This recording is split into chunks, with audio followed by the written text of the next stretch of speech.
Patuloy pang hinihintay ng Bureau of Corrections sa Bucor ang desisyon ng kataas-taasang hukuman kung makakasali na sa Good Conduct Time Allowance o GCTA ang mga persons deprived of liberty o PDL na nakagawa ng heinous crime o karumal-dumal na krimen. Ayon sa Bucor, sakaling maisama na sa GCTA ang mga ito, tinatayang nasa 5 hanggang 10,000 PDL ang inaasahang makakalaya. May nag-ruling na simula ngayon yung heinous crime hindi na pwedeng mabigyan ng GCTA.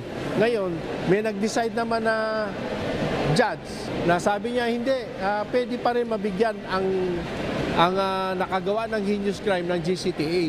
Pag nanalo yung appeal na yon, maraming mapapalaya. Umaasa naman ng Bucor na magkakaroon na ng resulta ang pagtalakay sa GCTA upang mapalaya na ang libu-libong mga bilanggo. Kasi yung iba pwede na magpaparol eh. So, mag-a-average yan. Yung mga iba dyan, sentence served na kagad pag naibigay yung GCTA nila. Sa amin lang, marami pong pending na papel, marami pong kriminal na kailangan i-prosecute.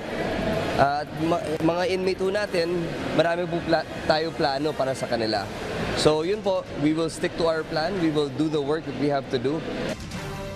Samantala nitong Martes, January 30, mayroong mga bilanggo mula sa National Bilibid Prisons o NBP at iba pang mga piitan ang pinalaya matapos na maipagsilbi ang kanilang hatol. Sa tala ng Bucor, aabot na sa halos 20,000 ng mga PDL na napalaya mula November 2022 hanggang sa kasalukuyan. Kabilang nga sa mga napalaya ay sina alias Vic at alias JR na kapwa senior citizen na. Masaya po. Hindi na mauulit yung mga nagawa naming kasalanan po. Sa paglaya ko, maano na po ako, maigi na po. Kasi gusto ko rin makalaya para makita ko yung mga pamilya ko, lalo na po ang mga apo, para makumpleto kong pamilya ko ulit. Bahagi pa rin ng pagpapalaya ng mga PDL sa target ng pamahalaan na ma-decongest sa mga bilangguan para sa mas maayos na pagtrato sa mga nasa piitan, alinsunod sa United Nations Standard Minimum Rules for the Treatment of Prisoners. Diyos ang aming sandigan, serbisyo publiko ang aming pinahahalagahan. Benedict Samson, Hubahataw.